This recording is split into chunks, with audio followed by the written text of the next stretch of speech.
Hello and नमस्कार everyone, I am doctor Megha और आज हम इस वीडियो में बात करेंगे सोरासिस को लेकर और जानेंगे कि सोरासिस कितने तरह की होती है, इसके टाइप्स कितने होते हैं, ताकि जो आपको सोरासिस हो रहा है तो आप पहचान सकें कि आपको किस तरह का सोरासिस हो रहा है। सोरासिस बेसिकली पता ही है आपको, ऑटोइम्यून डिसऑर्डर है जहाँ पर इन्फ्लेमेशन हो जाती है, रेड पैचेस आ जाते हैं, सिल्वर लाइनिंग आ जाती है। लेकिन इसके भी तरह तरह के टाइप्स होते हैं, ये बहुत तरीके की होती है। पहली सोरासिस जो होती है वो होती है प्लेक सोरासिस।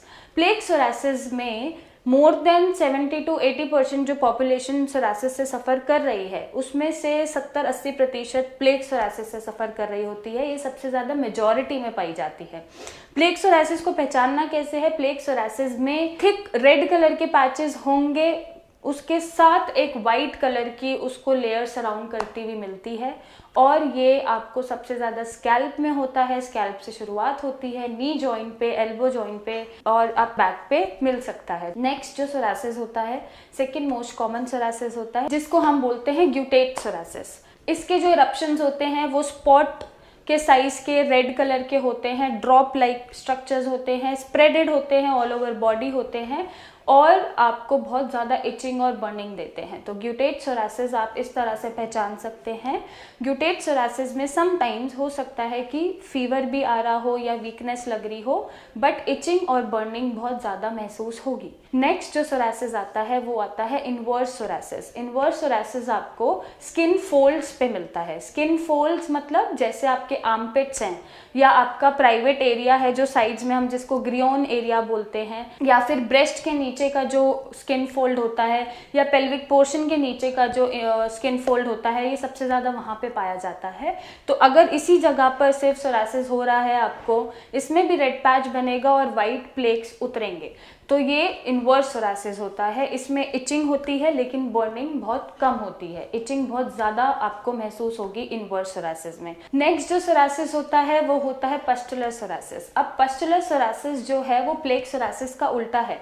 प्लेक सोरासिस में रेड आपको पैच मिल रहे थे, साथ में आपको सराउंडेड बाय वाइट लेयर मिल रहा था, लेकिन पस्टुलर में एकदम ऑपोजिट हो जाता है। इसमें वाइट पस्ट्यूल्स होते हैं बट ये सराउंड करते हैं रेड लाइनिंग को और इनका जो अपीयरेंस है बहुत स्मूथ होगा, शाइनी होगा और ये ज़्यादातर आपको फिंगर टिप्स पे पाए जाएंगे, जो आपके फिंगर्स पे और आपके टोस पे, जो एक्सट्रीमिटीज़ के एंड पे फिंगर्स आते हैं, जॉइंट्स आते हैं और हमारे फेलेंजियल जॉइंट्स होते हैं, ये आपको सबसे ज़्यादा वहाँ पाए जाते हैं। आपको पाम पे भी मिल सकते हैं या आपको नीचे सोल पे, फुट के सोल पे भी मिल सकते हैं। तो ये होता है पस्टुलर सोरासिस। इसमें इचिंग एज सच होती नहीं है ज़्यादा, लेकिन जॉइंट पेन इन्वॉल्व होता है फेलेंजियल जॉइंट्स का, इंटरफेलेंजियल जॉइंट्स का, क्योंकि यहाँ पर ये जॉइंट्स को ज़्यादा इफेक्ट कर रहे होते हैं। अब हम बात करेंगे नेल सोरासिस की। नेल सोरासिस में आपके जो नेल्स हैं वो पिटिंग हो जाते हैं। आप पिटिंग नेल अपीयरेंस देख सकते हो। नेल्स में ग्रूव्स बनने शुरू हो जाएंगे, ग्रूव्स के साथ साथ लूज हो जाएंगे नेल्स, हो सकता है स्किन से बाहर आ जाएं, नेल की लूजनिंग हो जाए और आपको वहाँ आसपास एरिया में पेन रहेगा। तो ये होता है नेल सोरासिस। लास्ट जो सोरासिस होता है बहुत डेंजरस काइंड ऑफ सोरासिस होता है जिसको हम बोलते हैं इरिथ्रोडर्मिक सोरासिस। अब इरिथ्रोडर्मिक सोरासिस जो है अपीयर ऐसा होगा जैसे एक बर्न में, जैसे एक जला हुआ व्यक्ति आपको दिखता है, वैसा ही इरिथ्रोडर्मिक सोरासिस होता है। इसमें डिजीनेस होगी, एक्सट्रीम वीकनेस होगी, एक्सट्रीम मसल वीकनेस होगी, हो सकता है पेशेंट फुली कॉन्शियस भी ना हो, फीवर हो सकता है, चिल हो सकता है, चिल्स हो सकते हैं, शिवरिंग हो सकती है बॉडी में। तो इस तरह के सिम्टम्स भी इसमें अकम्पनी करते हैं और इस तरह का सोरासिस अगर किसी को है तो उसको मेडिकल इमरजेंसी की ज़रूरत होती है।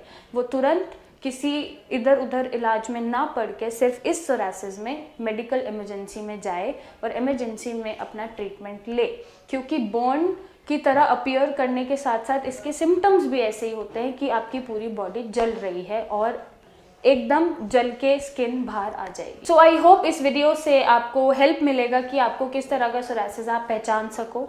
और अगर आप सोरासिस से बहुत सालों से जूझ रहे हो, एंड आई नो कि ये जो बीमारी है ये सोशली, फिजिकली, मेंटली हर तरीके से इफेक्ट करती है और आपका सही ट्रीटमेंट नहीं हो पा रहा है, तो आप हमें कांटेक्ट करें। आप हमारी मदद से और खुद की मदद से अपने सोरासिस से लड़ें और इस बीमारी को ठीक करें। हमें फ़ोटोज़ भेजें, आपको जिस तरह का सोरासिस है डॉक्टर्स बताएंगे और एक सही लाइन ऑफ ट्रीटमेंट से ही गाइडेंस आपको दी जाएगी, ताकि आप अपने सोरासिस से लड़ सके और इस सोसाइटी से लड़ सके और अपने आप को भी आप स्ट्रॉन्ग प्रूव कर सके।